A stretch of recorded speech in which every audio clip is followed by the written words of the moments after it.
News just coming in. In fact, Pakistan continues to be isolated by the international community.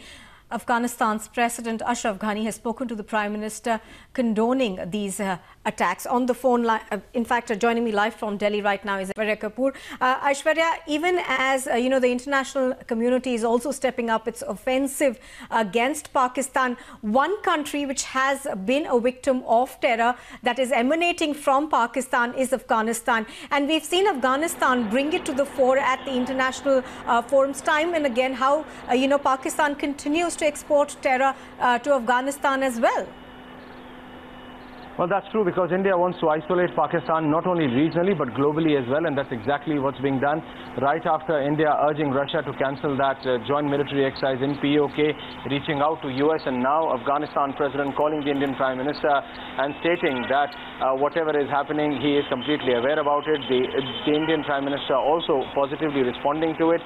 So India wants to isolate Pakistan first regionally and then globally, and that's being done parallelly now. We have seen the first response, as you just mentioned, of the cancellation of the Russian joint military exercise in POK, and now this. So one by one, Pakistan stands isolated, Pakistan stands alone, because now this Pakistan's facade that they are working against terrorism when they are really harboring and sponsoring terrorists on a daily basis is something which is out in the open in front of the international community. Also simultaneously with the Indian NIA, that's the premier investigating agency, reaching out to US in one point is also not only getting the state-of-the-art technology, it is also exposing Pakistan's lies, because all of those details then will be brought out in front of the international community, that how these terrorists have been supported logistically at every aspect by the Pakistani state players at every point. So all of this is being looked into very, very minutely. India wants Pakistan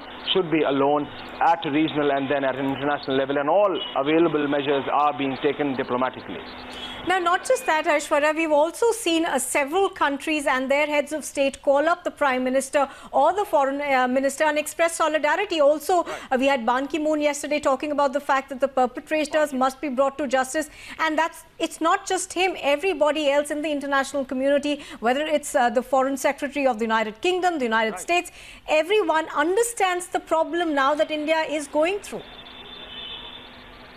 Well, from Ban Ki-moon to US, to France, to UK, to Afghanistan, to Sri Lanka, to Bangladesh, Indian government has received support from all of these countries. So yes, that is what India wants. India now wants that Pakistan should be isolated completely, and the truth about Pakistan should be right there out in the open. We've tried in 26/11, we've tried in Pathankot, tried to give dossiers, tried to give every actionable evidence back to Pakistan. They never acted.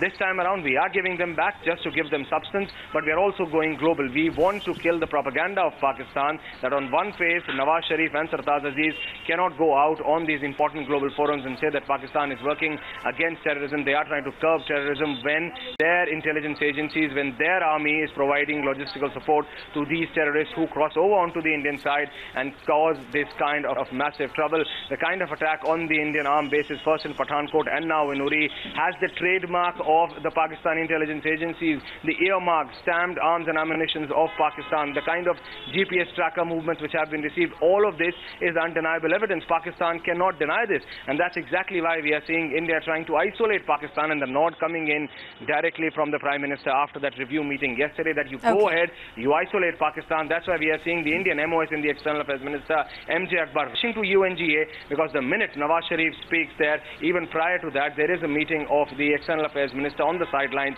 So India is going to raise up issue of not only Uri but also Pathankot and 26/11, because we've seen Pakistan raising the K bogey again.